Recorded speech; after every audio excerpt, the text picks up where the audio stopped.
¿Vale? Yo creo que está grabando. Sí. Bueno, pues venga, vamos allá. Venga. Bueno, pues como sabéis, y si no lo sabéis, os lo decimos por aquí, Ana Burgasé, que es mi pareja, Carlos, Miguel, eh, yo mismo, somos de Aragón, y en Aragón tenemos restos romanos que son muy interesantes, como por ejemplo los restos de las termas y la curia de la Vitolosa, que está en la Puebla de Castro, Villa Fortunatus en Fraga, los restos romanos del Círculo Católico en Osca, está en Huesca, el teatro, el foro, el puerto fluvial, las termas y las murallas de Caesar Augusta en Zaragoza, y otras maravillas que me estoy dejando, así que por eso también os pido disculpas, ¿no? Sin embargo, hay una joya arqueológica en Aragón, que todos los años nos va dando sorpresas. Si os digo que en esa ciudad por ahora se han encontrado cardos, decumanos, termas, foro, templos y acueductos, es posible que tampoco distraiga vuestra atención, puesto que en la mente de todos nosotros podemos formar imágenes estereotipadas de una ciudad romana cualquiera. Pero si os pongo en la mente la imagen de dos altas columnas, de una calle porticada cruzada en alguno de sus tramos por pasos de cebra, como los de Pompeya, supongo que ya tendréis en la mente algo más concreto. Esta imagen que os he dicho es ya todo un icono de la arqueología española, un símbolo que representa una de las esperanzas de los amantes de lo romano. Por supuesto, estoy hablando de la ciudad romana conocida contemporáneamente como Los Bañales. Pero eh, para hablarnos de todo esto, hemos traído a dos personas completamente autorizadas académicamente para explicarnos todo lo referente a este yacimiento, a Los Bañales. En redes sociales son los administradores de la exitosa página de Instagram Morrior Invictus, una página de divulgación de la historia antigua. Más concretamente, creo que de Roma, de la historia de Roma. Su equipo son las dos personas que nos hablarán hoy. Y bueno, uno es Gabriel Garza, que actualmente es estudiante de historia.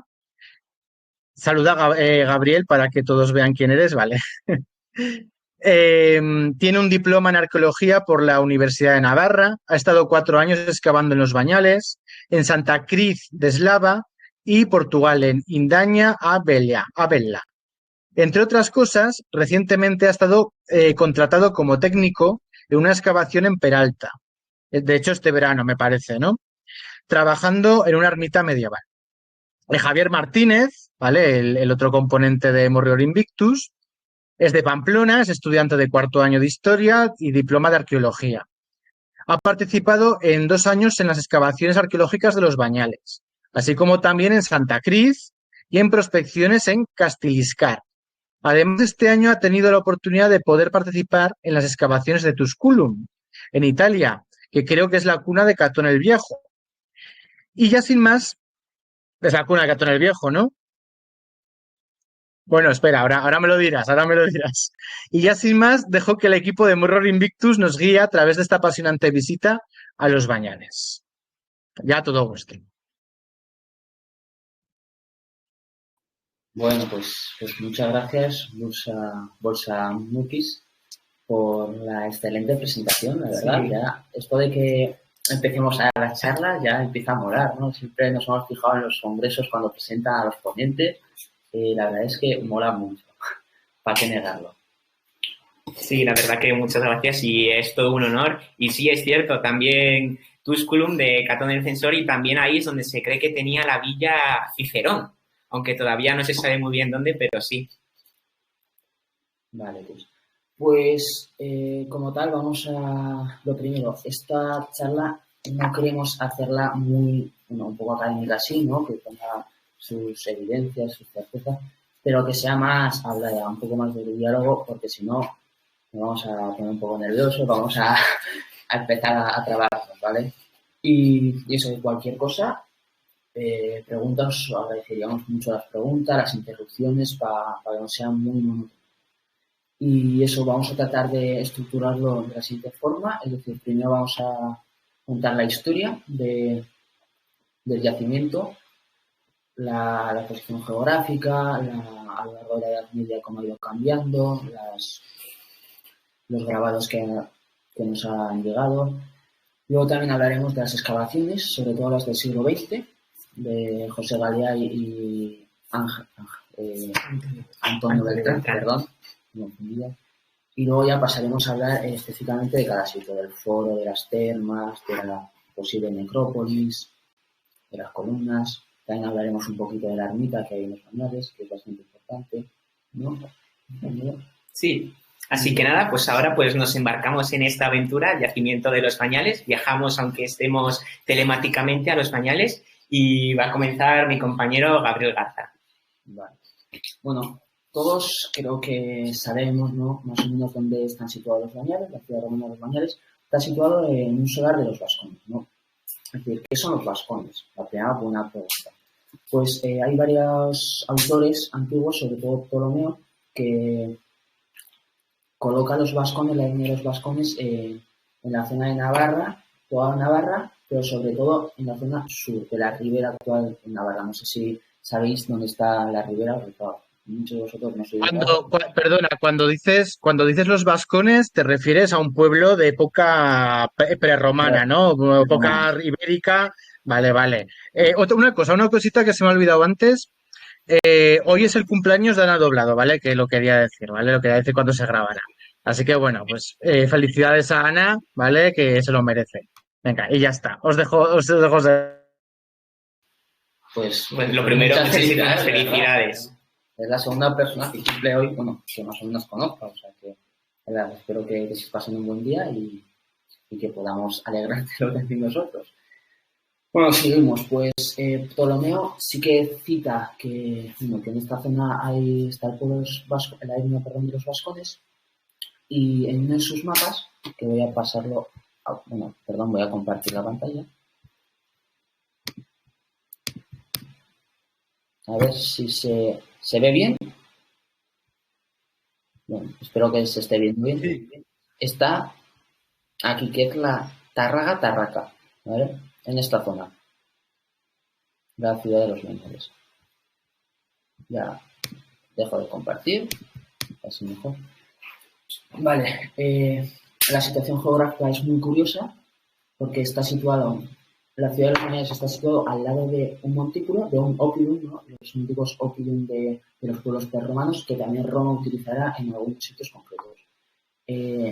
El montículo tiene por nombre El Pollo y está situado a unos 567 metros de la altura del mar.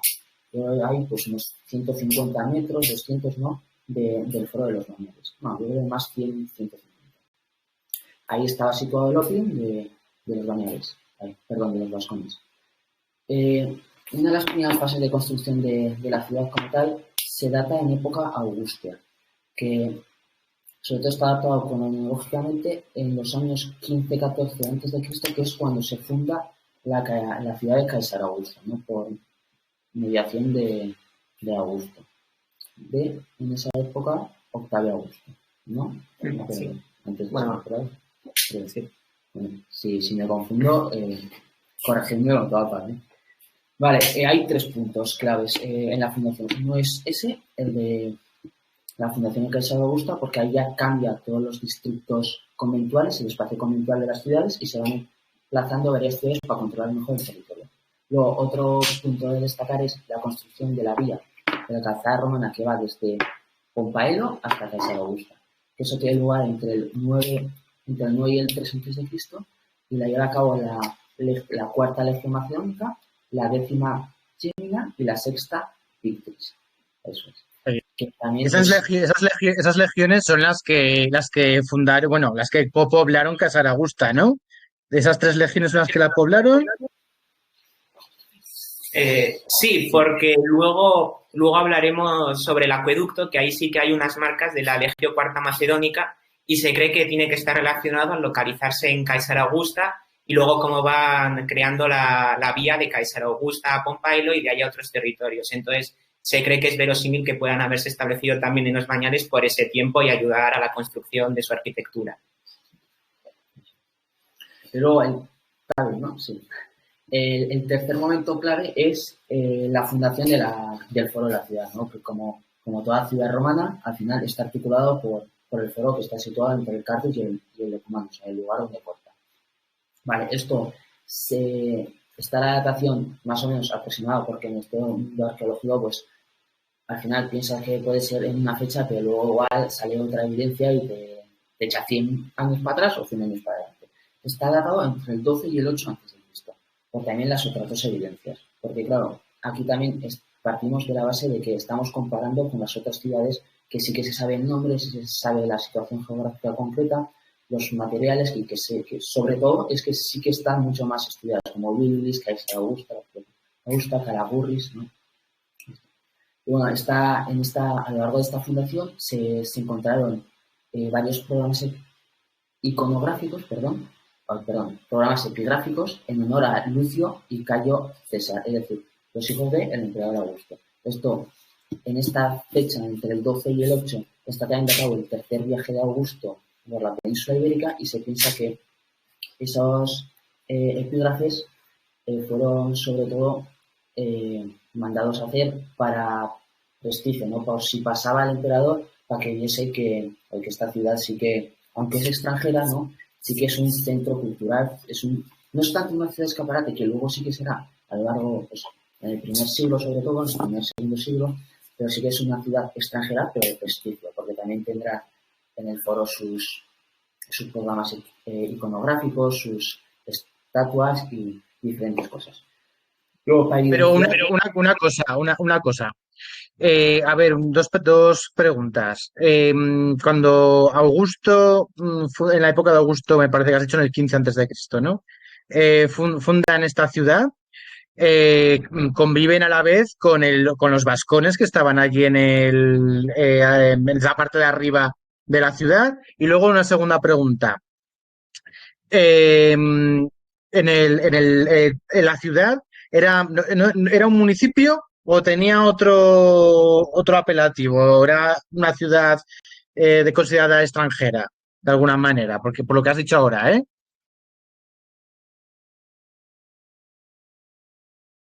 La primera pregunta no es tanto el 15 sí que se funda Caixa Augusta, pero los españoles se piensa que se funda entre el 12 y el 8, perdón, son 3 años, pero y creo que no en ningún momento habría habido Augusta fundada, ni mucho menos, creo, ¿no?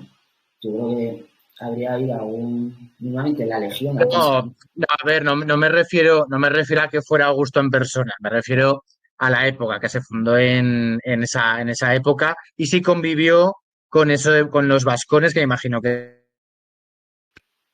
Claro, eso es muy curioso el tema de convivir con los vascones o no, porque justamente en otro yacimiento en el que también estamos trabajando, que es Santa Cruz de Eslava, claro, está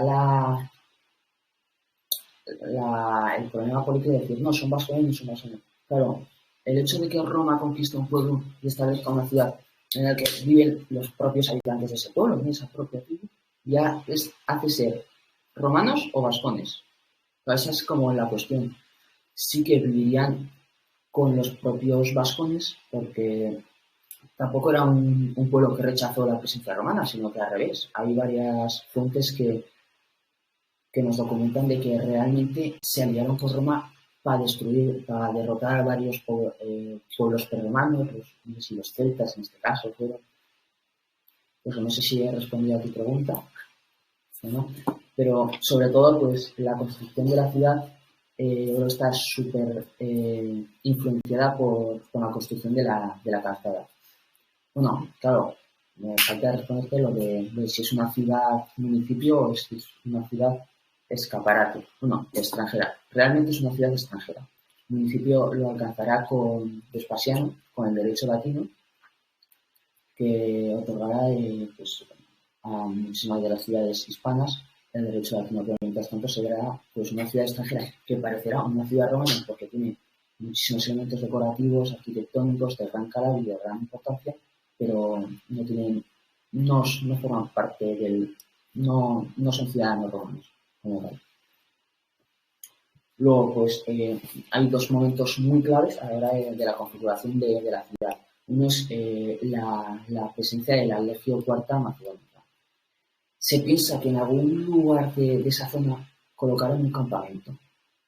Claro, puede ser que el campamento lo hubieran colocado en la ciudad de los Bañales, no conocida como Bañales, Tarraca, y que a partir de ahí construyeran encima la ciudad. Y creo que en algunos sitios sí que se ha dado, bueno, en Paelo, ¿no? Se vio que encima del campamento, el campamento con Paelo, construyen ya la ciudad. Es muy posible que haya sido eso una de las razones de ese emplazamiento. A su vez, la obra de ingeniería más importante que hizo esta legión fue el acueducto, que luego explicaremos, pero que es, yo creo que junto con las termas, el elemento más significativo de la ciudad. Bueno, y también las dos columnas, pero que consta de 32 pilares espectaculares, que es que realmente acueductos de tal magnitud,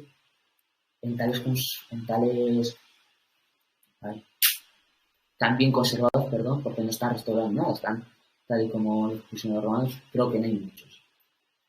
Y luego también, pues, otro elemento muy importante es que en época augusta se urbanizó. Y ahora mismo, este año, no, el anterior año, excavamos una muralla de dignificación. Es decir, esto nos indica que la ciudad no tenía ningún tipo de problema como todas las ciudades en esta época, ¿no? Que estaba la Pax Hispánica, no necesitaban enfrentarse a ningún tipo de enemigo hostil, y esto sí que hicieron una muralla de dignificación. Es decir, con el tema de prestigio, de decir, mira, nosotros estamos aquí, tenemos el potencial económico para hacer semejante muralla, porque encima lo curioso de esta muralla es que tenemos sillares almohadillados que miden, alguno mide 1,5 metros, que es que está tallado de forma espectacular, y que te ha gastado muchísima pasta en hacer esta muralla, ¿no? Y es muy curioso ese hecho. Vale, ya pasando a la época post-Augusto, como ya os he dicho, a lo largo de esta vía sí que se establecen varias ciudades, ¿no? Como Cara, Santa Cruz Eslava, se puede considerar. Y estas ciudades sí que se convertirían, al igual que los Bañales Tárraga, en ciudades escaparates, ¿no? Cuando Vespasiano les da el derecho de ser ciudadanos romanos. Es decir, ya empiezan a potenciar muchísimo más su prestigio, pero todo esto se pone de relieve en la aparición del rostro de Germánico, ¿no es? Sí. Del rostro de Germánico post-mortem, que eso es un hecho muy singular, ¿no? Porque significa que una vez muerto le hacen la estatua en honor al emperador, en este caso no fue emperador, no va a ser emperador, pero al hijo, ¿no? El emperador, sobrino. Sí, en teoría en que iba a heredar el imperio. Germánico era el padre de Calígula, era Germánico, creo. Sí, yo creo que sí que era, por lo menos sí que había ese parentesco de que optaban por Germánico, por el sobrenombre que había recibido allá por las campañas que había hecho, pero finalmente, pues por su muerte desafortunada, o no se sabe muy bien que al final heredó Calígula. Sí. Vale. Y luego otro hecho significativo que se encontró fue varias inscripciones dedicadas a Quintus Sempronius Vítulus, que luego ya explicaremos, y si tenéis preguntas podemos hasta leeros las inscripciones, e incluso en el Museo Virtual de los Bañales se puede ver que esto está datadas en el año 32 y que pone de relieve la importancia que ya empieza a tomar la ciudad en el sentido de ser parte del Imperio Romano. Y bueno, ya, si tenéis alguna duda, voy a pasar ahora ya a explicar la época medieval. Sí, quería preguntar, la escultura que habéis dicho con el rostro de Germánico post-mortem, ¿esa escultura se puede ver en los Bañales o está en algún museo? ¿Quieres? Ahora te la enseñamos porque está en el museo virtual, pero aún no lo han llevado al Museo de Zaragoza. Está aún escondido, ¿no? Ha sido hasta hace poco análisis de estudio de una tesis doctoral que la han expuesto hace muy poco, de los mármoles de los Bañales. Pero ahora comparto el museo, que teníamos pensado compartirlo, y es este, ¿no? Sí, que al principio no se sabía muy bien quién podía ser, pero gracias a estudios por el tipo de peinado que tenían en la época y se cree por un pequeño peinado que tiene como un tipo pico de águila, se cree que podía deberse a que tenía que ser germánico, y al final se confirmó, porque en un primer momento de euforia, pues creo que coincidió con con la celebración de la muerte de 2000 años de Augusto, y entonces cundió el pánico pensando que era el propio emperador que estaba ahí en los bañales. Sin embargo, por el tipo de pelo han visto los estudiosos que en realidad tenía que ser germánico. Sí, en el museo virtual se puede ver a 3D y se puede ir moviendo para ver pues cómo está por las dos caras, para ver cómo está trabajado, ampliar, y hay unos numeritos con información.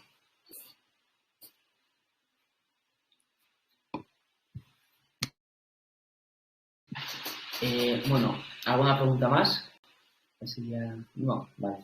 Pues, sin más, ya en época... Es muy curioso este yacimiento porque en época medieval ahí está la presencia de las termas, ¿no? La presencia de las termas encima de forma activa, que es algo muy curioso en los yacimientos porque es normal.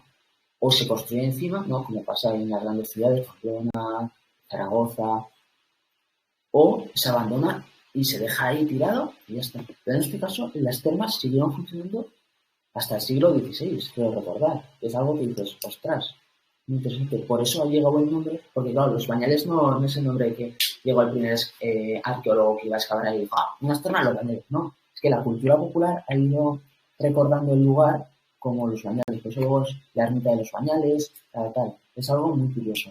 Por ejemplo, en 1212 hay un tema de unas propiedades donadas al monasterio de Cambrón, que es en Aragón, y Pedro III cita textualmente que da la ermita da los baños de los bañales a ese monasterio. O sea que en 1212, bueno, lo he cogido porque es el primero que he visto, pero hay mucha documentación que alude a este sitio y es algo muy curioso. Luego sí que a lo largo de la Edad Media, Edad Moderna, muchos de los geógrafos del pasado, que bueno, en esa época pues que era un poco más complicado, ¿no? Recogieron la situación, yo qué sé, de que en vez de haber 2 columnas había 4 columnas, que había, en vez de haber 34, ¿cuántos son? 32, 34 pilares, había 70 o más, ¿no? Hechos muy relevantes, muy interesantes. También recogen pues que en el siglo XVII la ermita de los Bañales, de la Virgen de los Bañales, creo que se llama así, había sido construida con los restos de la ciudad, de las piedras que se habían quedado, y como curiosidad ya antes de pasar a las excavaciones del siglo XX, que al empezar las prospecciones se encontró en el 2007 al lado de la ermita un enterramiento infantil. Y fue muy curioso porque, claro, estaban prospectando, no tenían pensado muy bien el plan de excavación y te encuentras a un bebé y claro, fue muy curioso. Y creo que está ahora puesto en el Museo de Ságara o de Egea, ahora mismo no recuerdo bien, pero eso, muy curioso. ¿Alguna pregunta antes de pasaría a la historia de excavaciones? Vale, pues procedo. Vale, sí que... Un momentín. Si tenéis alguna pregunta, no dudéis, o sea, no os cortéis, preguntad, que ahora es la oportunidad. Eso sí, por favor, os agradeceríamos que os preguntarais y nosotros, si no sabemos responder, con toda paz os diremos, no tenemos ni idea, preguntamos al profesor Andrés Sí. Las termas, habéis dicho que estuvieron activas hasta el siglo XVI. He escuchado, ¿verdad? ¿O he escuchado mal? Creo recordar que es en torno al siglo XVI. Igual me he pasado de la raya, pero yo creo que... ¿Se ha encontrado algún escrito o algo que lo diga y eso? ¿O simplemente...? No sé, pregunto. Claro, se han encontrado escritos, por lo que he mirado yo, así de forma muy rápida, en 1212 sí que se han encontrado escritos y ya a partir del siglo XVI-XVII se pasan a ser más que nada, se centran en la ermita, que es cuando la construyen. Pero en esta época es que la iglesia tiene mucho poder y sobre todo todas las transacciones son entre monasterios y el rey, entre esto y lo otro. Y por eso se centra más en la ermita. No sé si en esa época ya las termas no eran utilizadas, pero yo creo que sí que seguían siendo utilizadas hasta el siglo XVII, como poco, más que nada por el pozo que nos ha dejado, ¿no? El hecho de las termas, es decir, el nombre. Si no, se hubiera cambiado a la ermita de la Virgen de Tatatá o la ermita del Virgen del Baño o lo que sea. Y como realmente el lugar tiene el nombre de las termas, yo creo que las termas sí que hubieran tenido incluso más peso a lo largo de ese momento que la ermita. No sé si te he respondido. Vale, gracias. Vale, pues ya entonces entrando en las excavaciones de lleno, el yacimiento consta de unos 20 hectáreas, de las cuales ya han sido excavadas en torno a dos, un poco menos de dos. O sea que aún hay tiempo para excavar en los bañales. Los que queráis venir a excavar los bañales, aún tenéis tiempo. O sea que el yacimiento le quedan muchos años, sí, como las camisetas Sí, muy bonitas. Un día tendremos que sortear algunas camisetas de estas. Pero bueno, tenéis que venir también a ver el yacimiento, por supuesto.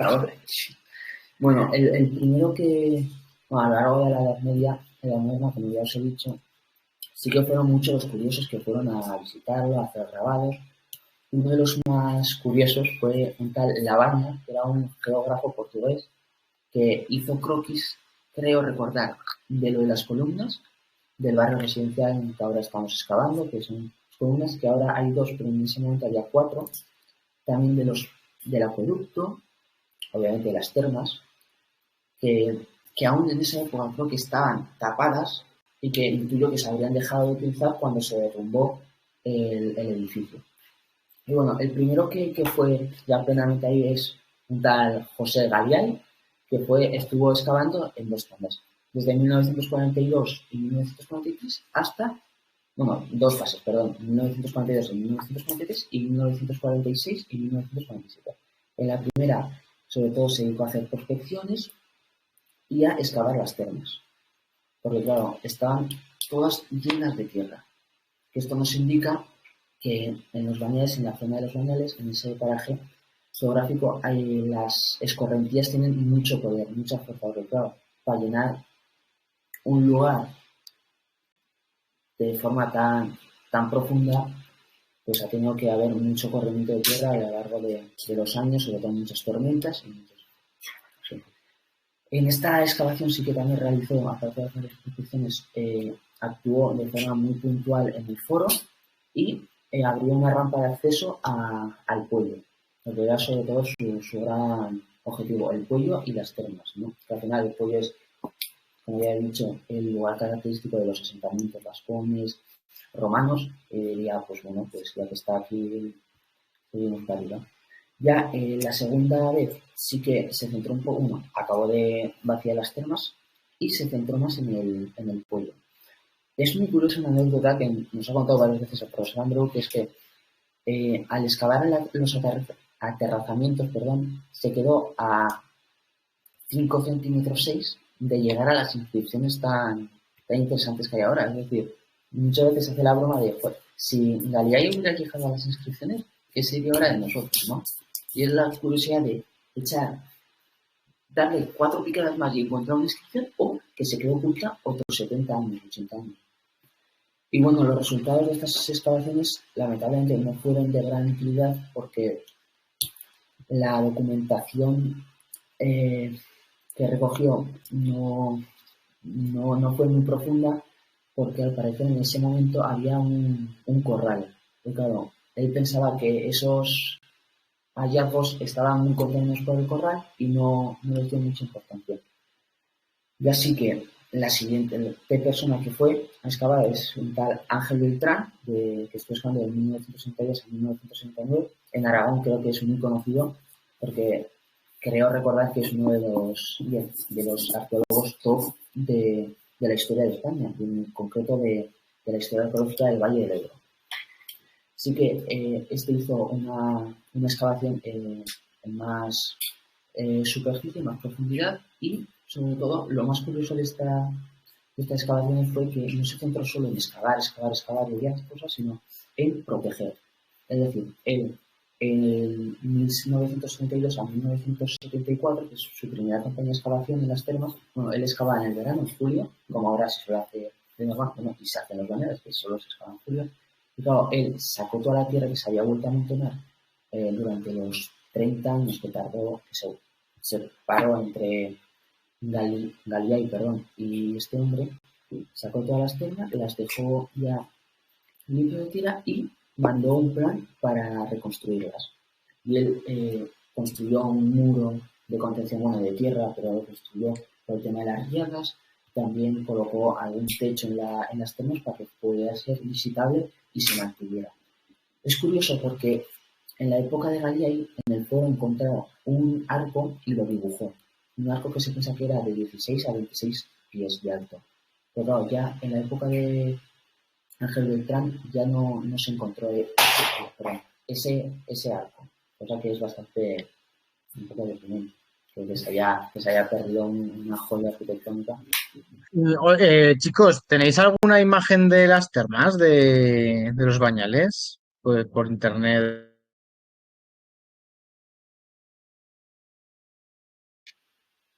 Sí, tenemos. Este es el plano que hizo Ángel Beltrán sobre las termas. ¿Se ve mi cursor? ¿Se ve el puntero? Sí, Ah, vale, perfecto. Sí, se ve. Esto, como podéis ver, esto es la entrada de las termas. Aquí está el acuariterium. Están aquí las hornacinas donde se depositaban las pertenencias. Este es el plano que hizo. Y aquí está el momento en el que así estaban las termas y él trató como de reconstruirlo un poco. Sobre todo para que no menguara su estado de conservación. ¿Vale? A su vez también actuó en el cerro. Se puso a excavar la zona medieval, que posteriormente hablaremos, en el que hay un asentamiento islámico bastante importante y muy interesante. Y ya por último, en 1966, 1977 y en 1978 y 1979 actuó tanto en el foro como en las columnas, ¿no? Y como ya os he dicho, la gran importancia... Bueno, voy a dejar de compartir. A ver esto. Perdón, vale.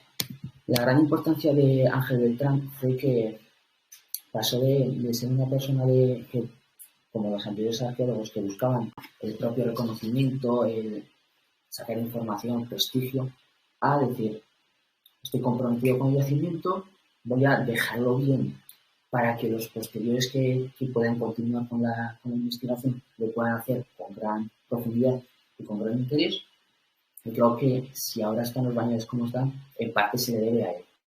Un hecho curioso es que, por lo que he leído, llegó a acumular 15.000 papeles de documentación que aún se están leyendo y que entre ellos pues es posible que se encuentren varios grabados de lo que había en ese momento y varias cosas interesantes.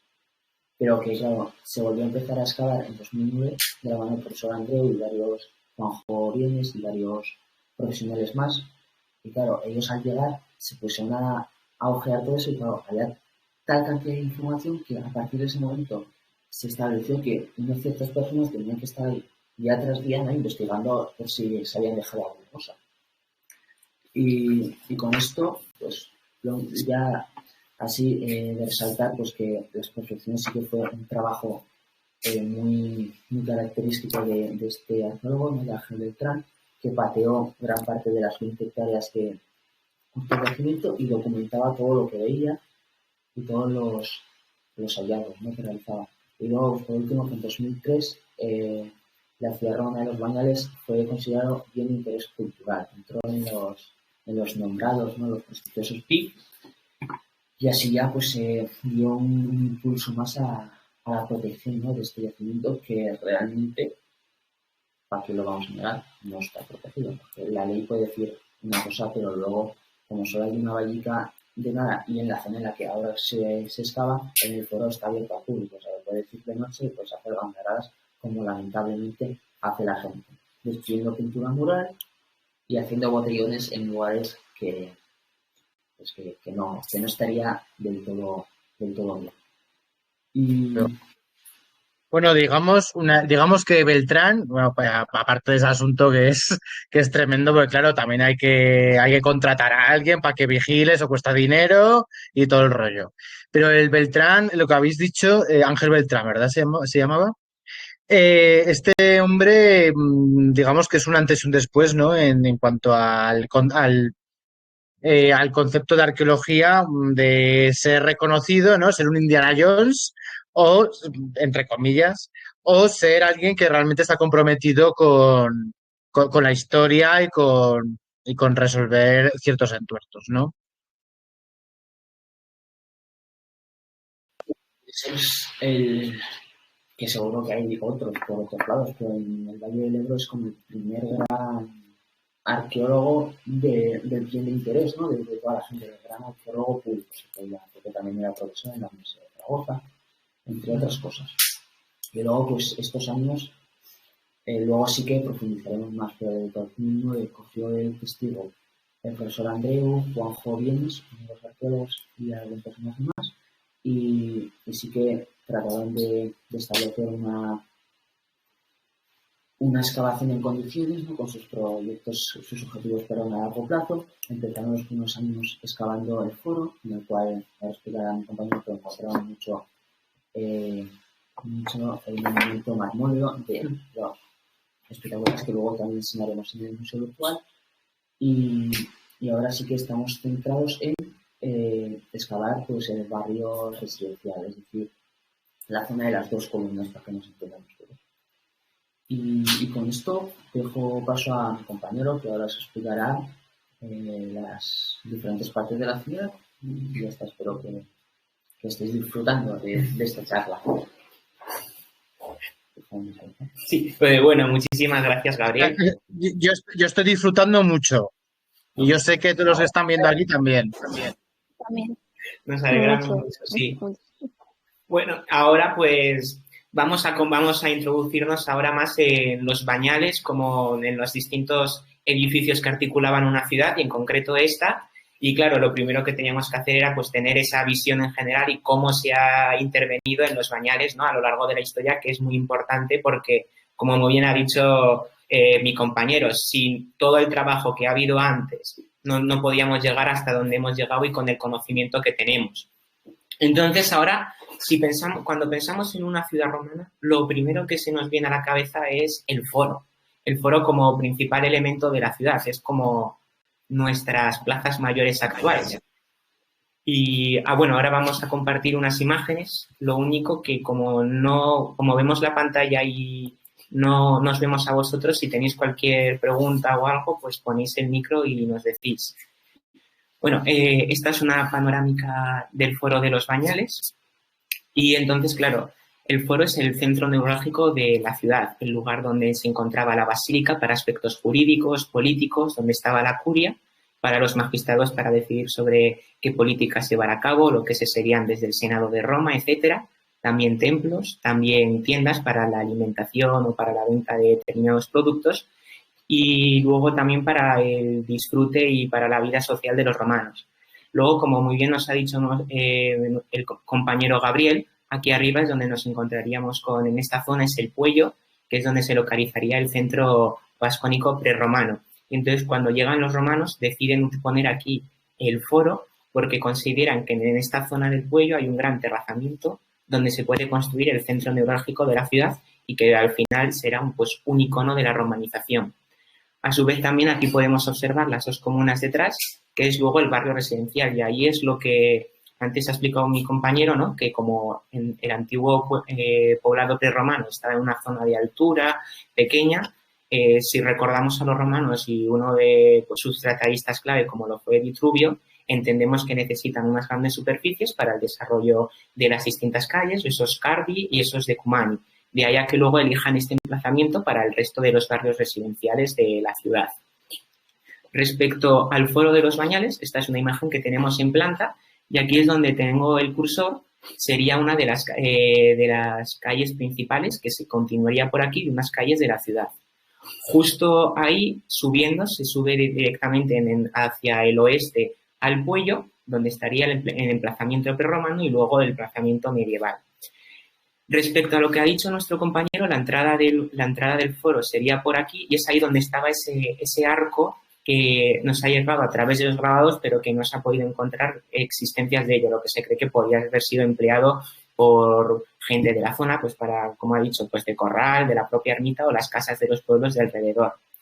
Entonces, una vez nos adentramos en el foro, ¿qué es lo que normalmente solían tener? Pues una plaza porticada, que es como en el caso que tenemos aquí. Uy, perdón, no, la entrada sería por aquí y aquí entramos a esta plaza porticada. Es una plaza donde justo así sería este pórtico, que como podéis ver es un pórtico doble. Y se empleaba el pórtico porque no hemos cambiado nosotros mucho. Si nosotros estamos, por ejemplo, en nuestra plaza principal de nuestra ciudad y de repente empieza a llover, nos solemos ir a los porches para refugiarnos de esa lluvia y luego poder seguir estando. Y eso mismo pues eran los romanos.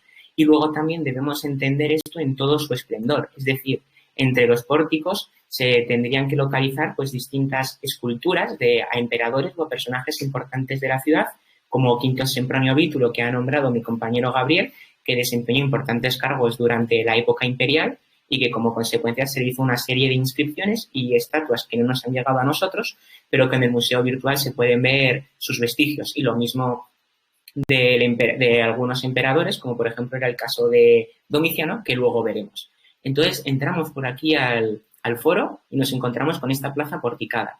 Estaba cubierta, el pórtico era una plaza que estaba cerrada por los 4 lados y luego a su vez, si podemos observar aquí esta panorámica, entendemos por qué decidieron construirlo ahí. Es decir, es un momento donde siglo I después de Cristo, donde la población quiere decir, oye, mira, nosotros estamos romanizados y para que veáis pues que aquí es una ciudad romanizada y para que podáis venir. Porque justo no hemos traído imágenes porque no tenemos delante, es por donde circulaba esa vía de Caesar Augusta Pompaelo. Entonces el viandante iba por esa vía y veía el foro imponente. Y entonces, si tenía que pasar la noche o para hacer comercio, iba al foro, que era uno de esos objetivos. Ese comercio que se encontraba en la basílica, en las distintas tiendas, y luego la basílica no es como la entendemos nosotros ahora como el centro religioso, sino que era un centro jurídico. Lo que nos puede llamar la atención es la profundidad de la basílica, y esto se debe a que estaban en doble altura. Hay que entender, digamos, que el Foro de los Bañales está sobre un aterrazamiento que hemos dicho, pero había un desnivel. Y entonces los romanos, que son muy prácticos, deciden hacer lo que ellos llaman criptopórtico, que es hacer, digamos, como una serie de estructuras para igualar la tierra y a partir de ahí construir.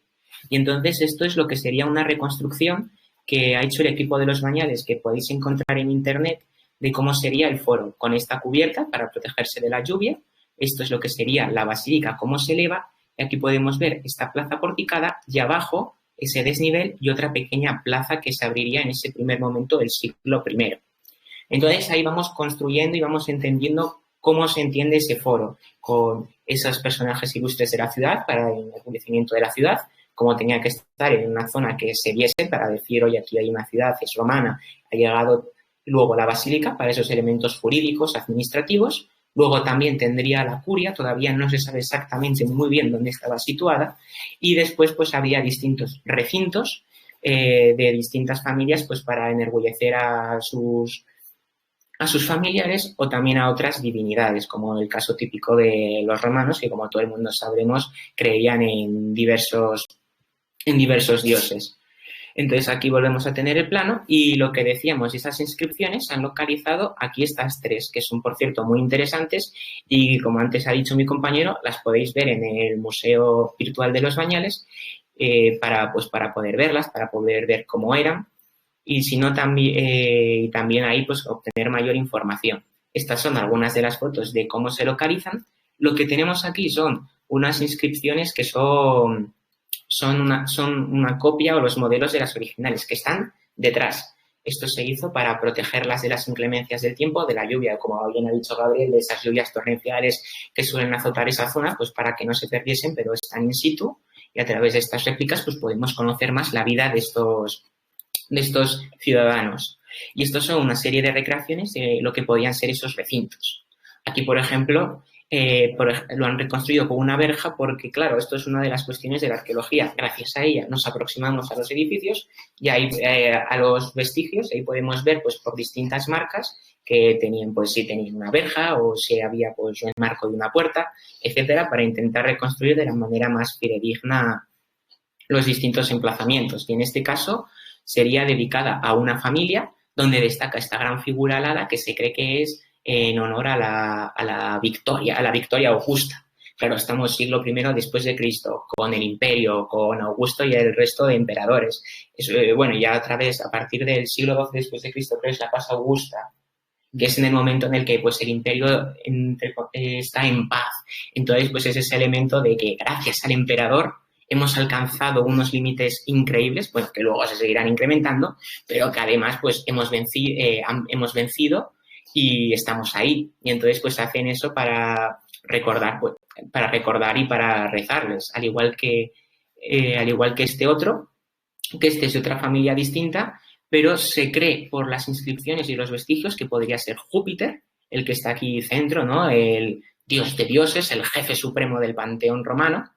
Y luego, pues aquí otros, como por ejemplo puede ser Apolo, Diana e incluso los propios comitentes, que también tenéis la posibilidad de poder verlo en el museo y si tenéis alguna duda o en cualquier momento nos podéis interrumpir y os podemos responder encantados. Y luego también, aunque vemos estas fotos de cómo los baña el foro, debemos entender que esto no estaba así en época romana. Tenemos que entender esas grandes columnas, esas esculturas, como hemos visto el pequeño rostro de Germánico, y no solo en blanco, ¿no? Es decir, nosotros a veces cuando vamos a los museos y vemos esculturas de mármol de Carrara blanco, de otros tipos de mármol, no. A los romanos, como decía una profesora, los romanos, las esculturas, o por ejemplo en Roma la columna de Trajano y tal, eran como una barraca de feria.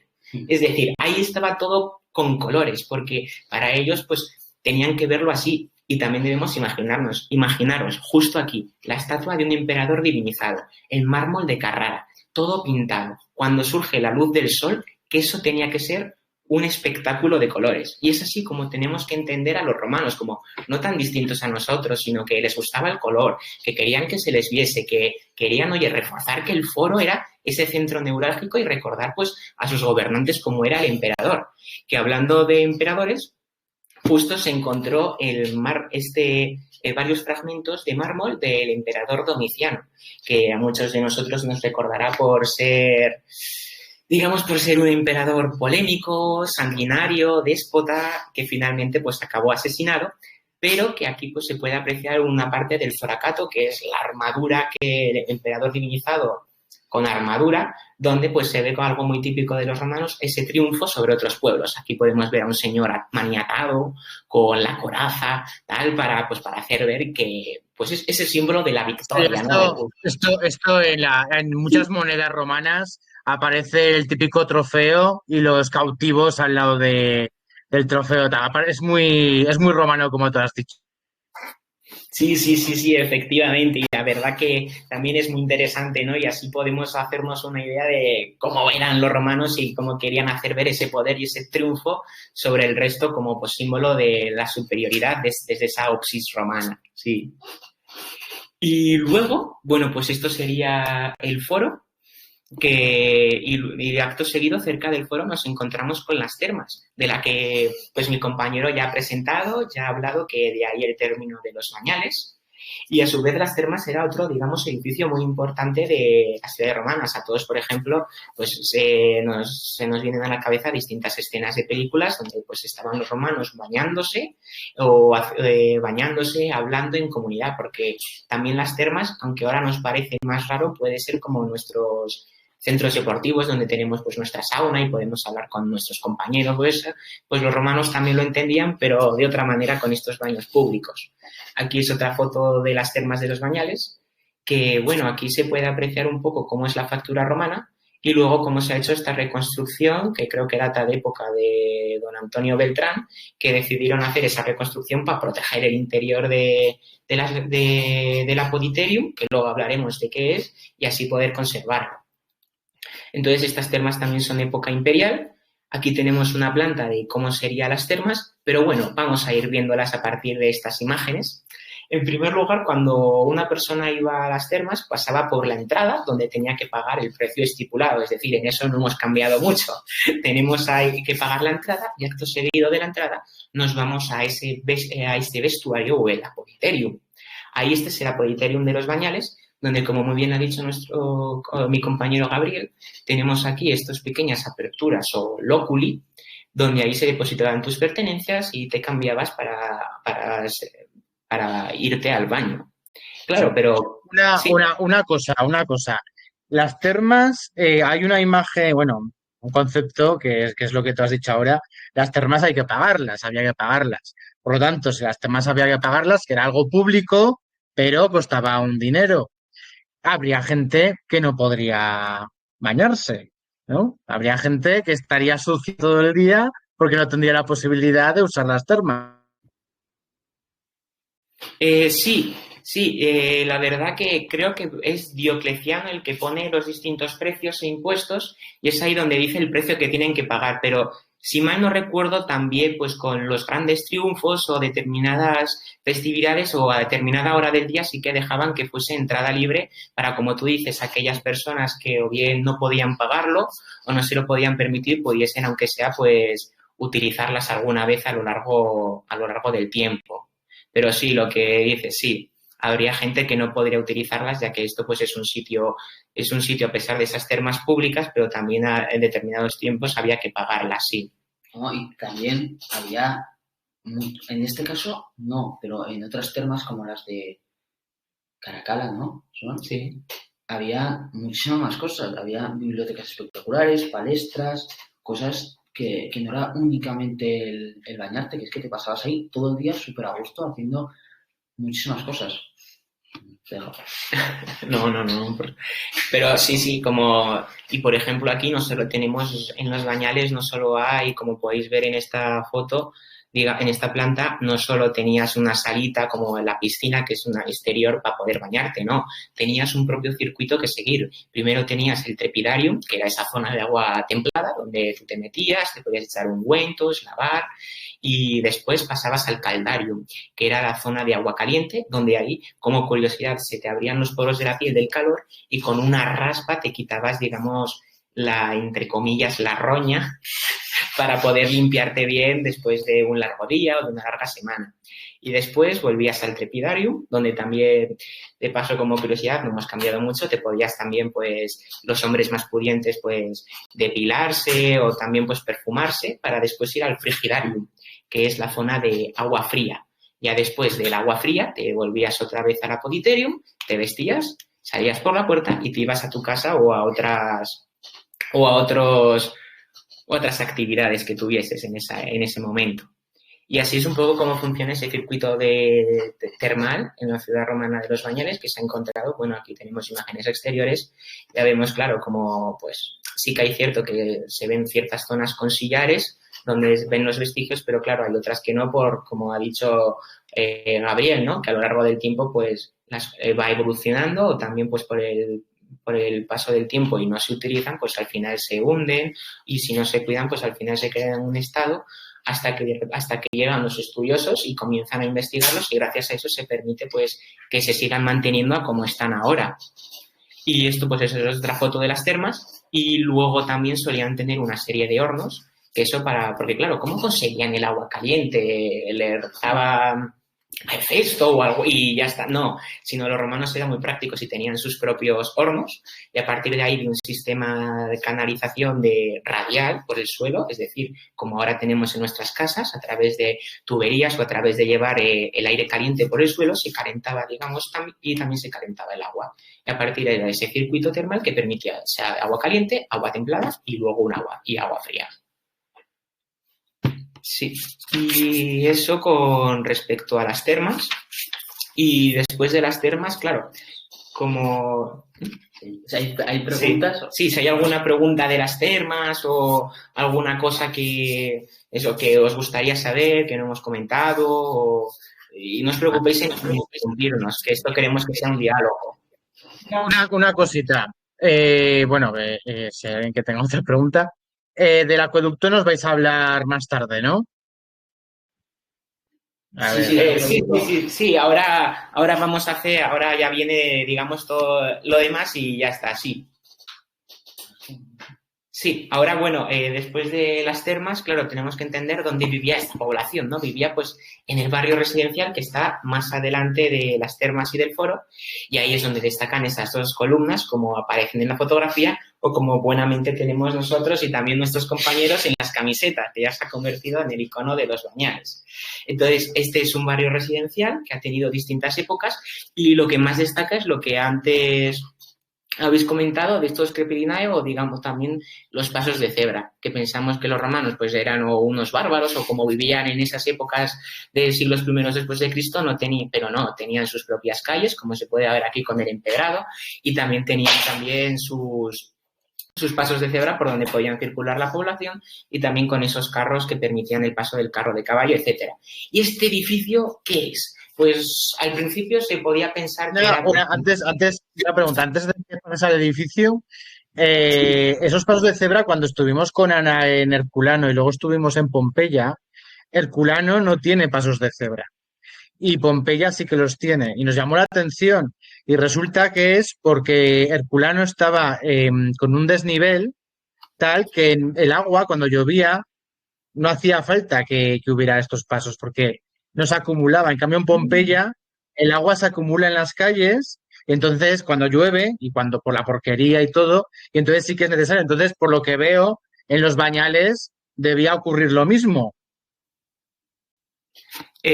Sí, por eso se hacían un poco más elevados también para pues esas aguas y luego también pues nos han encontrado creo que un sistema de cloacas o así y entonces se cree que podía ser también por eso había pues eso, la acera está un poquito más elevada y los pasos de cebra, pero sí, como tú dices, pues debería de ser también como en el caso de Pompeya que yo desconocía y lo de Herculano también y francamente es muy interesante.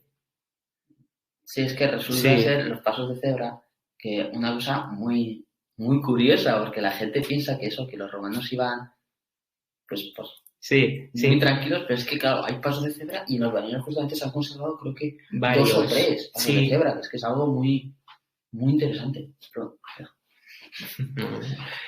Sí. Y entonces, bueno, pues ¿hay alguna otra ciudad donde haya también pasos de cebra? ¿O en España, o a excepción de Pompeya y tal? Pues yo eso no... En Santa Cruz no. No. Y yo creo que no. Yo sí he visto. ¿Qué, perdón? Yo sí he visto en Gerás, en Jordania también había. Pero eso en España. ¿No? Vale, pero en España no lo sé. No, he preguntado en general, no solo en España. En España, en general y tal. Sí. No sé los lugares concretos, pero sí que sé, tengo la certeza de que sí que hay. Porque he leído varios más, otros lugares con pasos de cebra y diferentes elementos así. Sí. No es algo propio de los bañales que se le fuera a la olla y lo hicieron, o de Pompeya.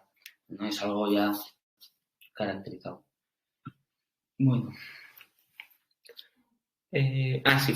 Y bueno, sí, entonces, claro, debemos entender, claro, también que pues los bañales, claro, no es, digamos, esa ciudad única, sino que también pues se repetía esos patrones en las ciudades, como por ejemplo dice en sus manuales Vitruvio, ¿no? De cómo debía ser una ciudad y podría considerarse los bañales vitruviana en ese sentido, ¿no? Porque aquí estamos ante uno de los decumanus, que es el que va este-oeste, y luego también en esta acera pues tenemos estas 2 grandes columnas que no se sabe muy bien exactamente si primigeniamente debía ser pues un centro de producción o algo así, pero claro, ahí es el problema que tiene una ciudad que se va, digamos, habitando a lo largo de los siglos primeros después de Cristo, que conforme un edificio, que esto también debemos entenderlo, conforme un edificio pierde su actividad, directamente con la evolución del tiempo igual pasa a otra, y es lo que pasó a este edificio, que era un edificio monumental, no se sabe muy bien exactamente qué podía ser, pero luego se construyeron viviendas, y de ahí a que se denomine ese barrio residencial, donde destaca, bueno, esta es una imagen antigua, ahora está, digamos, excavado muchísimo más en las últimas excavaciones, donde es una de las principales domus que había de la zona, que es la del peristilo, que es, digamos, este patio porticado interior, porque a partir de ahí se estructuraba la vivienda romana. Entonces, pues esta es una casa unifamiliar, donde pues ahí tenían su patio, sus distintos cubículos, sus distintas habitaciones para poder vivir, pues la cocina, el almacén, la zona donde estaba el pater familias, ¿no? El padre de familia para los distintos negocios que, como curiosidad, no daba a esta calle principal, sino se entraba por detrás, por lo que da pie a que tendría que haber muchísimas más calles y otras zonas, otros barrios que todavía no se han excavado. De ahí a que la arqueología todavía, como ha dicho mi compañero, queda mucho todavía por hacer, pero son estos primeros pasos. Y aquí, como muy bien ha dicho mi compañero, y también pues hay varios pasos de cebra. Aquí hay uno, aquí hay otro. También eso, y también se puede ver un poco la orografía del terreno alrededor, la casa, digamos, de este barrio residencial. Y luego también, pues una de las últimas que se ha descubierto este tiempo es, claro, de dónde sacaban todo ese material constructivo.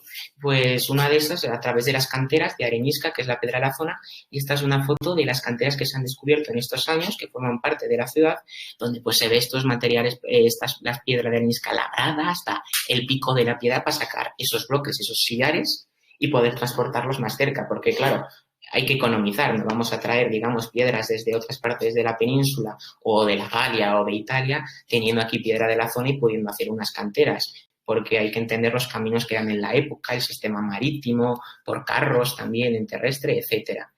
Y luego también, una de las últimas también que ha dicho mi compañero es este gran muro que podríamos pensar que podría ser una muralla de carácter defensivo, pero no lo es.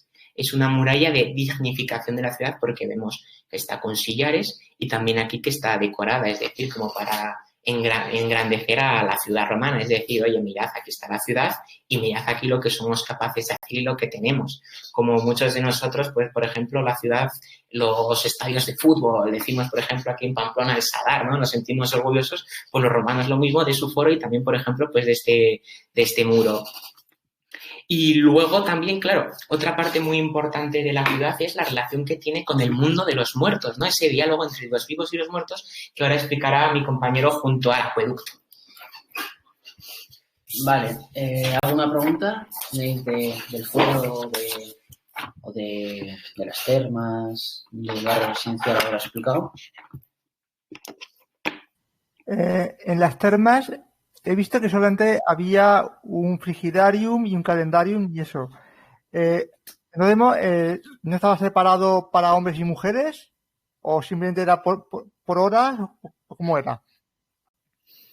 Sí, en el caso de los bañales yo no lo sé, pero sí que había diversas estipulaciones, creo que era en Roma, donde decían que dependía de la hora o también según el día de la semana. Igual, pues por ejemplo, los lunes solo podían ir los hombres y luego las mujeres, o los hombres por la mañana y las mujeres por la tarde. Pero no había como al mismo tiempo, creo que no había esa diferenciación, sino era más por días o por horas. Eso es. Sí, pero los bañales hacen unas termas tan pequeñas porque es que son muy pequeñas comparadas con las grandes termas de Roma. Claro, sí, eso también. O sea que... ¿Alguna pregunta más? Sí, yo tengo una pregunta. Es un poquillo rebuscada, pero tengo curiosidad por saber si sabéis la medida que hay en el paso de cebra para las ruedas de los carros. La separación que hay entre bloque y bloque de paso. La verdad que la separación, yo la verdad que no sé cuánto tiene que haber, pero lo que sí que es cierto, sí, pero lo que sí que es cierto es que se ven entre los pasos la rueda del carruaje del caballo y cómo podía pasar por ahí, pero respecto a las medidas yo las desconocemos. Se ve que está marcado, ¿no? Con por dónde pasan las... Sí, por eso lo digo, más o menos para ver la anchura, porque se ve perfectamente que sería tanto para carruaje de bueyes por la anchura. Fijaros la separación que hay, porque esa anchura es más bien para animales de tiro pesado. Aparte de por las marcas, fijaros en la anchura de separación, que un caballo en verdad puede pasar por un tablón de unos 30 centímetros y ahí me parece que hay mínimo 60, 70. Yo lo único que, a ver, realmente lo que podemos hacer es preguntárselo a Javier Andreu, ¿no? El director actual de la excavación, y os lo confirmamos por Instagram. O en el próximo directo nos metemos y resolvemos esa duda y dejamos al siguiente ponente hablar y ya está, si os parece bien. Simplemente una curiosidad, tampoco es irrelevante, pero me llama mucho la atención. Bueno, Sin problema, en Sí, eso Sobre sí, todo sí. para Nos ver lo apuntamos el y tipo, lo el tipo investigamos. de carros que pudieran pasar y las dimensiones, porque yo no sé ustedes, pero yo me veo ahí a un señor con con un trozo de cuerda midiendo, pues mira, tengo que hacer un carro para pasar por aquí. ¿Ves? Si no, imaginaros pasar por ahí Claro, sí, sí. como el carro sea más grande. Claro. Sí, es posible. Y Sí. bueno, y aprovecho Nada de lo para que... darle las gracias, las felicitaciones. Nada, pues Muchas nada. gracias a Gracias a usted ustedes también por también por estar el aquí. interés y por preguntar, para que sea más dinámico. Nada de lo que diga Ana es irrelevante. O sea, eso para empezar. Y Ana, a verte, no te mereces menos. Venga. Nosotros lo hemos apuntado Sí, y y lo investigaremos. mañana le y lo- preguntamos que vamos a estar con él y ya os lo paso a Bolsa Mukis la respuesta Sí. y ya Al vemos cómo... Volkswagen. Volkswagen es complicado. Es más fácil decir Webcam Numis. Vale, pues Es de Volscan, de la ciudad de Volscan, y Numis, de numismática. Volscan, Numis. Vale, Volkswagen Vale. Numis. Bueno, voy a... Sí. ¿Sabes alguna más pregunta más? Bueno, sí. ¿Había llegado a excavar algún sitio de, ¿cómo se llama? ¿Casa de postas? ¿Qué casa de? Había Perdón. postas. Pues, Casa de postas son los sitios donde se paraba a descansar en el camino. Seguramente tenga que haber alguna no muy lejos por la distribución romana. a ver, Seguramente todavía no está identificada, no, pero la- estaros atentos. Vale, la cuestión es que sí que se han encontrado varios miliarios en las calzadas, que antes se me olvidó deciros, varios, pues uno en Castelliscar, que también está en el museo virtual, pero claro, casa de postas, es que realmente es un terreno tan virgen, esta zona, virgen es que no ha sido excavado ni prospectado, es que puede salir cualquier cosa, igual sale el año que viene un anfiteatro o un circo, es que no sabe, a ver, esperemos que, bueno, ojalá para generarlo. Pero es que es tan complicado y tan poco estudiado está siendo, y encima tampoco parece que haya gran impulso de las entidades públicas para investigarlo, que es que tenemos aquí para 300, 400 años. Fácil. Pero bueno, si no hay más preguntas, procedo a explicar rápidamente tanto la necrópolis como el acueducto y la presa, y ya dejamos un tiempo, porque claro, a las 9 se acaba esto, dejamos 15 minutillos para el coloquio, hablamos tranquilamente. ¿Os parece bien? Vale. Pues la necrópolis. Se puede, a ver si vosotros queréis, se puede incluso alargar 10 minutos o 15 minutos y no hemos terminado. Si vosotros no tenéis que luego ir a soplar las velas de la tarta, de la hormiga o lo que sea. Pero bueno, eso ya... 10 minutos podemos negociar. 10 minutos sí. No, sí. Pero bueno, la necrópolis es, bueno, para mí, repito, es que es el lugar idílico, porque sí que es un sitio que no está siendo estudiado por varias razones. Lo primero, por temas de privacidad de los campos, ¿no? Claro, el dueño del campo no quiere que lo estudiemos, pues no se puede estudiar ni excavar.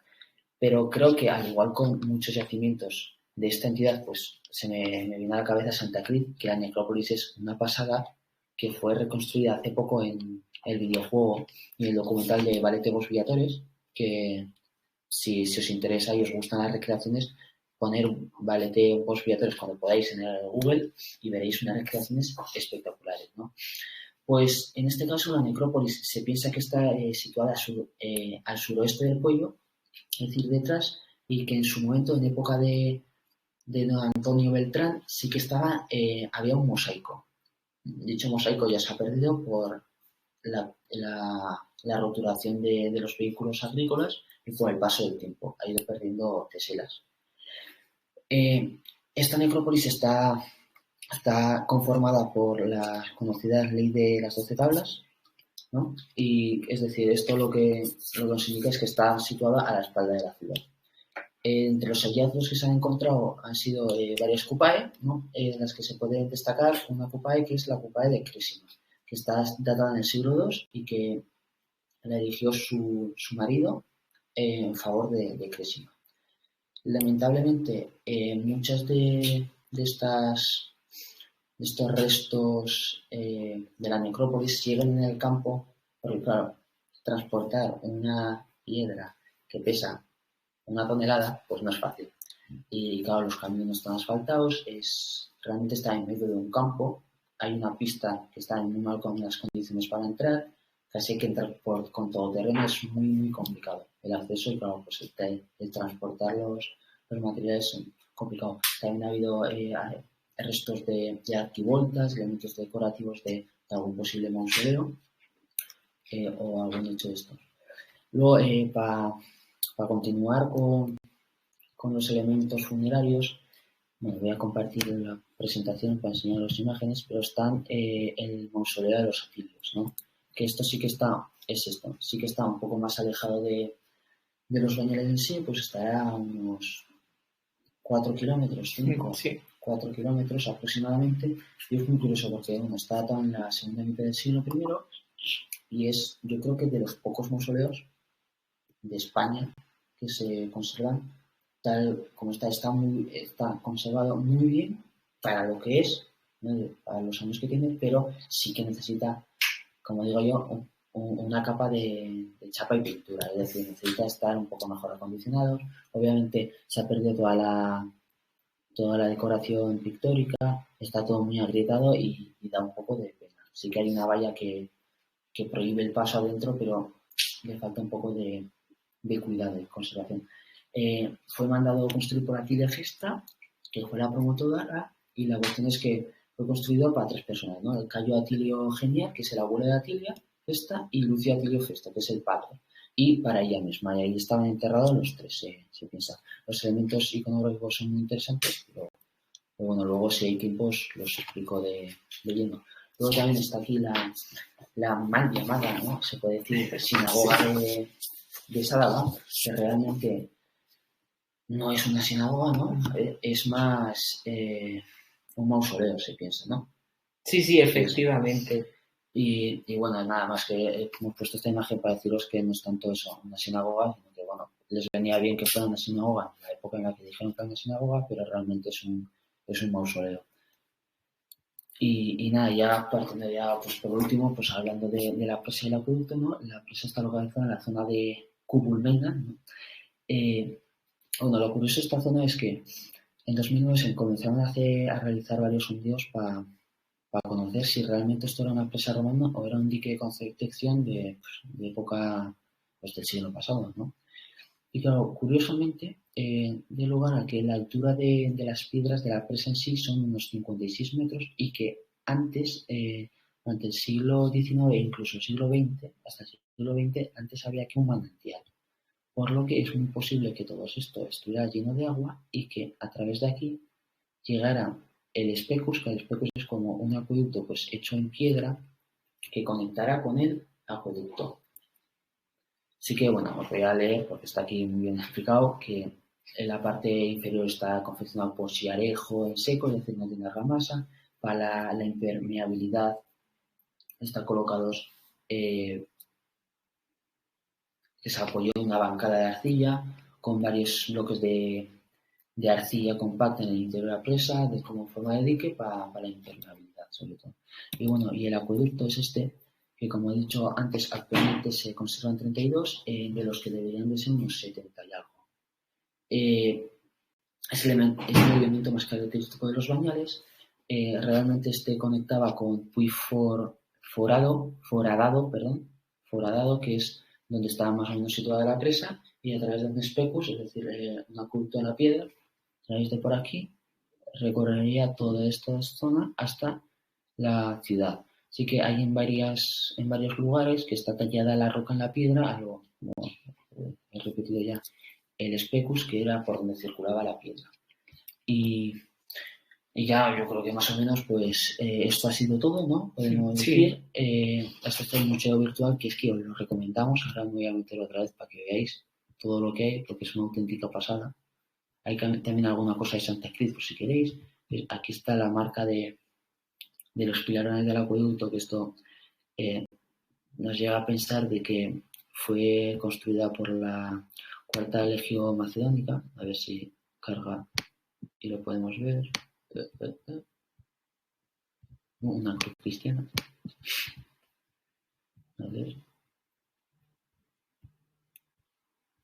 Una M, que es macedónica, que también está colocada en el miliario de Castiliscar, que antes he mencionado.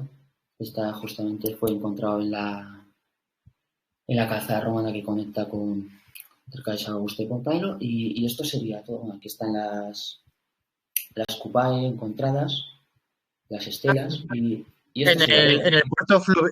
en el puerto fluvial de ahí de Caesar Augusta, en los sillares también hay marcas de estas. Además hay varias, me parece, que son, bueno, lo que decís, marcas de las legiones, ¿no? De la legión que construyó eso, ¿no? Eso es. Sí.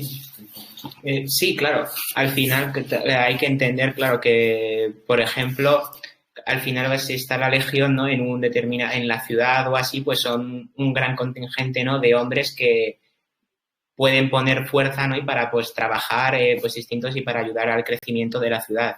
Y entonces ahí es ese caso, ¿no? Por ejemplo, conforme va avanzando, pues van construyendo la calzada y luego también al final esto, pues como nos encontramos, por ejemplo, en periodos posteriores de cada cantero, pues hace la marca su marca, ¿no? Para personal, para decir que esa piedra la labró él, pues también podemos, ¿no? Hacer como ese ejercicio de trasladarlo a la propia Legión Cuarta, ¿no? De decir, vale, pues nosotros queremos dejar constancia de que hemos participado aquí y además que también es muy interesante porque hace esa compaginación de las fuentes que dicen, vale, estaba aquí la Legión y justo es encontrar esas marcas, ¿no? Que ya ahí podemos hilarlo todo. Entonces, la verdad que ahí es donde se ve pues esa maravilla, ¿no? De las fuentes clásicas, las fuentes escritas luego con la arqueología. Y luego, un elemento que van a destacar es que un acueducto no es fácil hacer, digo, lleva su tiempo, su ingenio, porque claro, es una obra de ingeniería romana de gran calado. Digo, estamos hablando de que un acueducto que hicieron los romanos lleva ya unos 2050 años aprox, en medio de la nada, porque no hay nada alrededor, que es que lleva 1800 años, 1700 en medio de la nada y se ha mantenido, por lo que es una obra que dices, quiero a estos legionarios, quiero que estos legionarios me hagan el acueducto de la ciudad de donde esté, ¿no? Y yo creo que también convendría interiorizar que estos elementos también son muy de prestigio, ¿no? Para cada región. Es decir, no, pues yo he construido pues, el acueducto de Segovia o yo he construido el campamento, tal. Creo que luego sí que sería una forma de sacar pechos, ¿no? Para la propia legión. Vale, tú has ganado una batalla súper importante, pero yo he construido todo esto, ¿sabes? No sé. ¿Alguna pregunta más? O abrimos el turno del coloquio, si queréis, tranquilamente. Bueno, yo tengo 3 preguntas. Bueno, una pregunta sería las 2 columnas, ¿qué es? ¿Una domus? Sería una domus, ¿no? ¿O es? Bueno, respecto a la primera pregunta, sí que es cierto, claro, que la ciudad al final es un ente vivo, ¿no? Y conforme va pasando el tiempo, se va reconstruyendo encima. Entonces, en una primera fase, cuando se construye eso en el siglo I después de Cristo, se cree que debe de ser un edificio monumental, porque esas 2 columnas formaban parte de otras mayores. No se sabe exactamente qué podría ser, porque después sí que se reconvirtió en distintos tipos de domos que utilizaron pues esas columnas a modo de atrio para dar a la calle. Entonces sí que fue una domus o varias, pero claro, también en un momento primigenio no se sabe exactamente qué pudo ser. Un paréntesis, porque es que me ha venido la imagen a la cabeza, que se nos ha olvidado hablar del peristilo que ha salido, que si queréis verlo, está en el directo que hicimos en su momento de Jornada de Fotos, que es una auténtica pasada. Están in situ las columnas caídas, que yo creo que va a haber algún tipo de proceso de restauración para colocar las columnas en su sitio, y es que es una auténtica pasada, no se esperaba encontrarse nada de eso. Vale, el tema de los últimos... Mayara, eh, creo. ¿Alguien? Bueno, sí, No sé quién la estaba. segunda. Vale, perdona. Bueno, la segunda pregunta sería un poco la sinagoga del mausoleo de la sinagoga, ¿de qué época es? Está datada en el siglo IV después de Cristo. Vale, y la última pregunta sería sobre el videojuego. ¿Cómo se consiguió? ¿Qué? ¿Hay que entrar en un link o Está en Steam. en Steam? Un Ah, par vale. de colaboradores, creo que cuesta 6 euros. Es un Ajá. juego que yo no lo he comprado aún, ¿vale? Te lo voy a decir, pero me merece mucha pena. Me he tragado muchas conferencias sobre el videojuego y es que la recreación es espectacular. Es Sí, que es el una típico pasada. juego que dicen los amantes de Roma. Quiero un juego ambientado en Roma. Pues ese es el juego. Y la mecánica del juego igual no es espectacular, ¿vale? Porque no lo es. La historia es bastante sencilla. Un maestro cantero que elegir varias inscripciones y va aprendiendo en diferentes ciudades, ¿no? A hacerlo. Pero lo más chulo es que las construcciones reconstruyen Santa Fe de Raba, los bañales. También creo que Burdeos, la ciudad de Burdeos, es que es una auténtica pasada. O sea, para el tema de reconstrucción de lugares es una delicia. Y ha estado formando parte uno de los profesionales que estuvo digitalizando la serie de Juego de Tronos. O sea, que hay gente y se han gastado varios millones la Unión Europea en el videojuego, creo que 2 o 3 millones. O sea, es un proyecto a gran escala. Bueno, pues estas serían las preguntas. Así. Gracias por responderlas. Gracias a ti. Vale, a ver, como queda poco tiempo, bueno, si os parece, alargamos hasta I10, ¿vale? O hasta I5, hasta I10, podemos alargar, ¿no? Vale, vamos a ver. Yo creo que nos faltaría hablar un poco que igual lo habéis comentado un poco al principio, pero porque quede un poco más claro, ¿no? De la extensión, exactamente lo que faltaría, porque al fin y al cabo es una ciudad romana, por los Flavios fue ya hecha municipio, tendrá su teatro, tendrá tal, ¿no? Tendrá sus cosas que faltan de una típica ciudad romana. Un poco hablar de eso, que serían como los próximos proyectos. Luego de la numismática, qué tipo de monedas se ha podido encontrar, lo más interesante que se ha encontrado.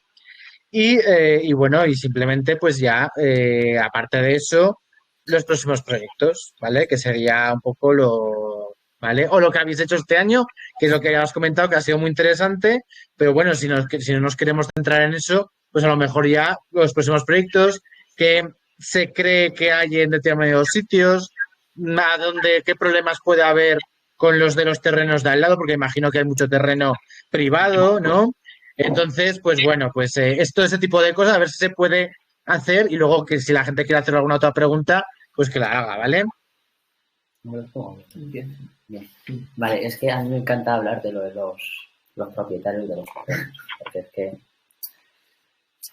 a ver, en los bañales hay un gran problema que son los propietarios de los terrenos. Es decir, en su momento, en el tema del barrio residencial y todo esto, había un propietario. Pero claro, y sí que dejaba excavar y todo. Al morirse, la herencia cayó sobre 2 hermanos. Los 2 hermanos están peleados. Por lo que si uno deja excavar, el otro va a decir, no voy a dejar excavar. El gobierno de Aragón no tiene la idea de expropiarlos porque al final yo entiendo que se mete en un jardín bastante tocho, con perdón por la expresión coloquial, pero claro, es un grave problema expropiar a alguien. Y claro, el dueño del campo, pues si su campo vale 100 euros, porque es que es un campo que está en cuesta, en un muy mal lugar, es un campo de secano que no sirve para nada, y dice, que hay ruina romana, 10.000 euros. Y claro, dice el gobierno tururú. Y claro, ese es un grave problema que hay, y por eso, sí, creo que vosotros habéis estado, ¿no? En los bañales, hay una valla. ¿Por qué se excava siempre si llegas a las columnas? No se excava para la derecha, hacia la mitad. Porque el campo es el del hermano, que está peleado, y ¿Por qué no se excava la necrópolis? Porque dice el de la necrópolis que no. Claro, el gran problema es que en este mundo o haces una política muy cercana a los pobladores o vas a perder al final todo tipo de respuesta, ¿no? Porque lo primero, todos los datos de las monedas, la numismática, la cerámica, mucha cerámica bonita que estaba en superficie se la han llevado. Por lo que o te haces amigo de los pobladores o esa información la pierdes. Y hay muchas cosas que así. Sí que hay que decir que yo creo que tras las jornadas de puertas abiertas y tras tantas conferencias, tanto eco, que es que cada 2 por 3 está el documental de los baños en la 2, es que no me lo explico cómo está tantas veces al cabo de un año, pues sí que creo que dirán los pobladores, ¿no? La gente de Sálava, de Dieta, de Cinco Villas en general. No voy a ir aquí a liarla para este yacimiento que sale, ¿no? Que sale en la 2, que sale en muchos campos, que al final es una forma de prestigio para la comunidad, ¿no? Pero claro, el tema de los propietarios yo creo que esto es una opinión propia, que nadie piense que esto piensa el director ni nada, pero o se expropia o no hay nada que hacer, porque es que es muy... Al final se cierran demanda y dicen o pagáis o os vais. Y luego también, lamentablemente, pues está estipulado así y bueno, tanto para bien como para mal es así. Que se renuevan las votaciones cada año. Esto es en Aragón así, y en Navarra también, porque está buscando ahora y parece que es así. Tienes que presentar todos los años un informe, un proyecto al gobierno y ellos te darán el sí o el no. Claro, te lo dan, te lo suelen dar, no en dinero, te lo dan en mayo, en junio, antes de excavar, sabes que no te dejan ni tiempo para hacer nada. Pero el hecho de que te tengan que renovar todos los años la concesión, pues de normal no suele ser bueno porque te van bajando la concesión. Y claro, estos yacimientos que sobre todo subsisten por los voluntarios que vamos sin cobrar nada, claro, si hay otros yacimientos en los que por ir a excavar que es de pagar 400, 500 euros, que hay así, hay muchos, pues dices, pues bueno, me da igual la habitación. Pero claro, nosotros que al final vamos por amor al arte, porque eso de levantarte a las 5:30 de la mañana y estar excavando con 40 euros hasta las 2, pues o estás muy chalado como estamos nosotros o estás un poco perdido. Pero bueno, que me desvío del tema. El tema de los terrenos es problemático. Luego, proyectos a futuro, pues intuyo que será sobre todo para el año que viene establecer, asentar un poco lo que se ha excavado este año, tanto el estilo. Sí que no sé los proyectos a futuro que habrá. Creo que uno de ellos es terminar de sacar un poco más la muralla y acabar de excavar en superficie el terreno este que está en la muralla, porque sí que ese propietario nos ha dicho que podemos excavarlo y que podemos dejarlo incluso sacado, ¿no? El yacimiento, que no hay que volver a tapar. Luego sí que he hablado varias veces con el director y sí que dice que va a haber algún año, no sé si dentro de 2, 3, 5 10, de adecentar, es decir, de limpiar, quitar hierbajos y de asentar bien las estructuras, porque claro, si excavas y luego te va a caer la estructura o lo vas a tener muy sucia, pues no merece la pena. Y ahí yo creo que va a haber un año fuerte de un mes entero para intentar todo, porque hay zonas que dices que siempre van los voluntarios, sobre todo los sábados. Algún sábado vamos y durante la campaña digo que vamos quitando hierbajo, no lo vamos poniendo bonito para las jornadas abiertas. Pero ahí hay que meterle una buena mano. Una cosa respecto a los voluntarios, ¿hace falta que tengan, yo qué sé, pues que estén estudiando de historia, que estén estudiando arqueología, tal? ¿Hace falta algún tipo de estudio o cualquiera comprometido puede ir allí y ponerse bajo la tutela de, yo qué sé, pues del director o de gente profesional? Una pregunta, esa es una pregunta que tengo para vosotros. Sí que creo recordar que hace poco hice una campaña de crowdfunding que era para acercar a más gente a excavar y sí que si donabas X dinero sí que podías ir un día a excavar. Pero como tal, en parte lo entiendo, está más centrado en los estudiantes, porque al final está metida la Universidad de Navarra, ¿no? En el yacimiento y es que no podéis imaginar, pero creo que hay 200, 300 personas que se quedan fuera todos los años de la cantidad de gente que quiere ir. Es que yo esto no lo sabía hasta que me comentó de el proceso de selección es muy duro y al final, como van bajando la subvención, o la mantienen y no la suben, y la inflación y la guerra, siempre la culpa siempre es de la guerra de Ucrania y Rusia. Bueno, la guerra de Ucrania y Rusia hace que ya, pues, mantener, creo que en este fue el otro día, mantener una persona un día en este caso son 30 euros o 40. Y claro, pues cada vez es más complicado todo esto, pero sí, en general, sí que van estudiantes tanto de la Universidad de Navarra como de otras universidades, porque este año creo que han estado de 11 nacionalidades diferentes o demás, ha sido espectacular. No universidades, sino de países diferentes. Y eso, sí que hay otras excavaciones en Navarra, en Aragón no sé, incluido también, pero en Navarra, que acabo ayer vine de una excavación en la Villa de Abrita, es espectacular, que ahí sí que pueden ir los voluntarios a excavar los sábados y tal. Pero en los Bañales como tal, aún no está abierto. Se abrirá seguramente, pero por ahora está más centrado en lo que está. ¿No, Javier? Sí. No, y luego también con respecto, claro, al final debemos entender, claro, que se está excavando y que hace falta pues unos conocimientos, ¿no?, básicos, pero como dice Gabriel, al final pues es un proceso que conforme va pasando el tiempo, y, más implicación, etcétera, pues al final se podrá conseguir algún proyecto así. Y luego también, como curiosidad, esta semana se va a celebrar el 4º coloquio de los Bañales, donde ahí también creo que las inscripciones terminaban hoy, no sé si todavía hay tiempo para inscribirse, pero ahí van a hablar también de los hallazgos de estas campañas, como por ejemplo uno de ellos que habló en su Instagram, que en Instagram es Los Bañales, donde habló de una espina de pez que hay en el barrio residencial, que ahí es donde que no se sabía muy bien para qué servía y gracias a los estudios y las investigaciones hay algo que tenía que ser de vino.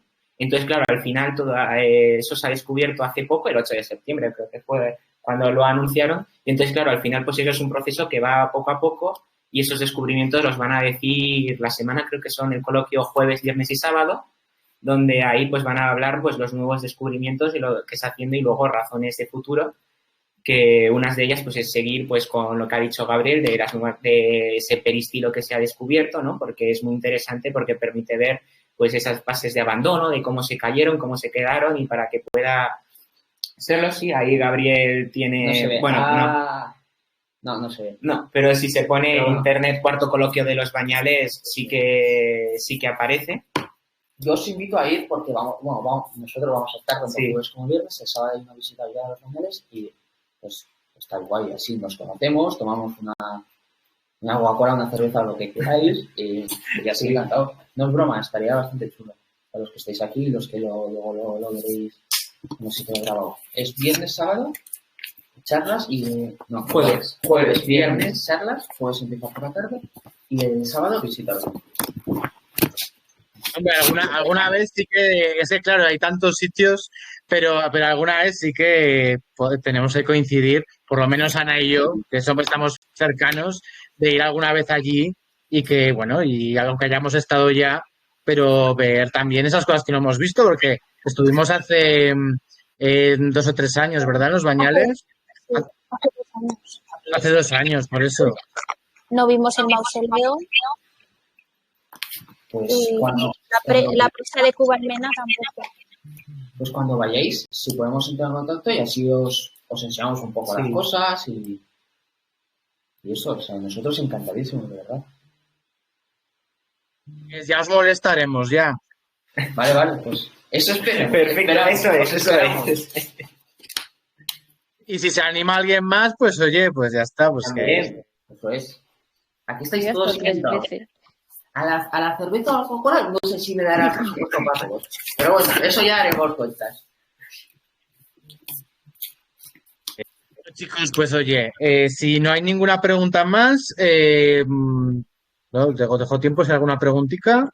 Y si no, pues nos despedimos y cerramos ya y aplaudimos a estos chicos. Lo que queráis.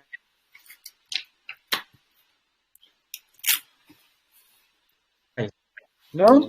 Bueno, pues nada, oye, a ver, ha sido un placer. La verdad es que lo habéis explicado todo súper bien. Y bueno, realmente yo tenía un poco de miedo por el tema de los cascos y tal, pero bueno, ha salido todo estupendamente. Lo habéis hecho lo habéis hecho muy bien. Habéis hablado los dos estupendamente. Tenéis un poco de, ay, Dios mío, a ver. Y bueno, pues ya veis que no es ningún trabajo, ninguna exposición de universidad ni tal. Y os hemos escuchado, cada vez pasaba el tiempo, estabais más a gusto, os he visto más, pues eso, pues más tranquilos, ¿vale? Más relajados. Y nada, y lo dicho, pues ya sabemos mucho más de los bañales. Así que bueno, pues si queréis hacer alguna cosa, yo ya me despido. Pues por mi parte, que muchísimas gracias Sí, por la muchísimas oportunidad. gracias. Estamos muy nerviosos, pero no te puedes hacer ni la idea de lo nerviosos que estamos, pero ha sido una pasada, Sí. un placer. Y nada, que nos alegra mucho, ¿no? Que os gusten tanto los bañales y que hayáis disfrutado de esta conferencia. Eso es, sí, muchísimas gracias por la oportunidad y poder enseñar el yacimiento y además en este ambiente de también no solo de como clase magistral, ¿no? O hablar solamente, sino ese diálogo. Exacto, exacto.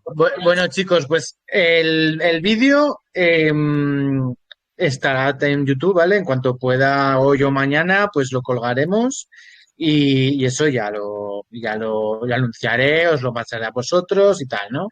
Y nada, y los demás, pues gracias por haber venido, a Ana, a Nayara, a Lourdes, que es alguien nuevo de aquí, a Miguel, a Ana Doblado, a Óscar, a vosotros dos, y bueno, y los que han estado antes y por razones otras han tenido que ir, ¿no? Bueno, oye, iros al cumpleaños de vuestra amiga. Venga. Gracias. Adiós.